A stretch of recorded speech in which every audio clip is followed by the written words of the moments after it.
Have you ever felt like you're living two completely different lives? You know, the one where you're holding it all together for everyone to see, and then the other one, behind closed doors, where you're just trying to piece things back together?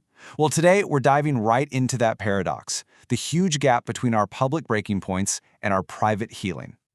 Wow, this quote just cuts right to the heart of it, doesn't it?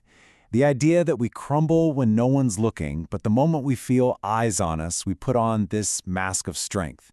It's this exact contradiction that we're going to unpack together. So, first up, let's just sit with this idea for a moment. This very human paradox of our public self versus our private self. It really all boils down to the two versions of ourselves we're constantly juggling.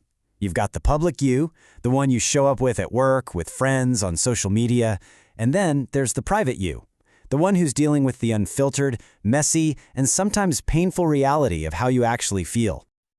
Okay, so let's talk about that public self, that constant performance. What happens when the pressure to keep that performance going just becomes too much?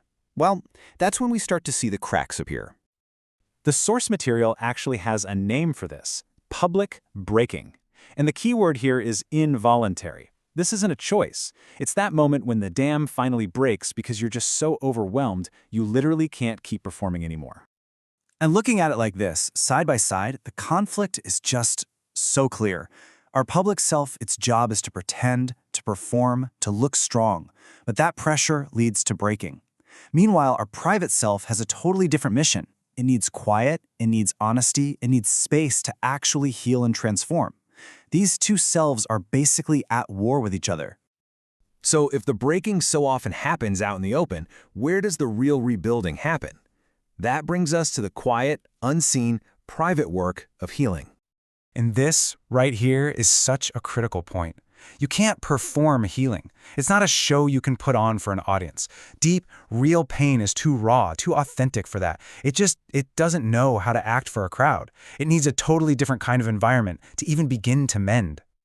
So what does that environment look like? Well, it's built on three pillars that are the exact opposite of public life. First, you need slowness, because you just can't rush this stuff.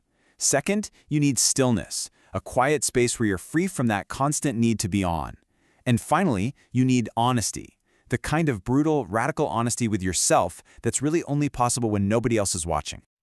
This really gets to the core of why healing has to be a private affair. Just think about it. Our public lives demand speed. The world rarely allows for slowness. Our jobs and our social feeds discourage stillness. They see it as being lazy or unproductive. And being truly, vulnerably honest, that feels almost impossible when you're under the constant scrutiny of others. Which, leads to this really big question. It's a question I think a lot of us ask ourselves. If we have to retreat from the world to get better, if we have to do all this hard work in private, does that mean we're weak? Well, our final section has a really powerful answer to that question.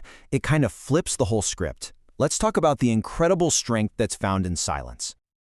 Let's just let that sink in. Healing quietly is not weakness, it is strength. The act of stepping back to do that messy, difficult, unseen work on yourself isn't a sign of failure. It's you choosing the authentic path to recovery over the much easier performance of just pretending you're okay. And that's really the ultimate takeaway here.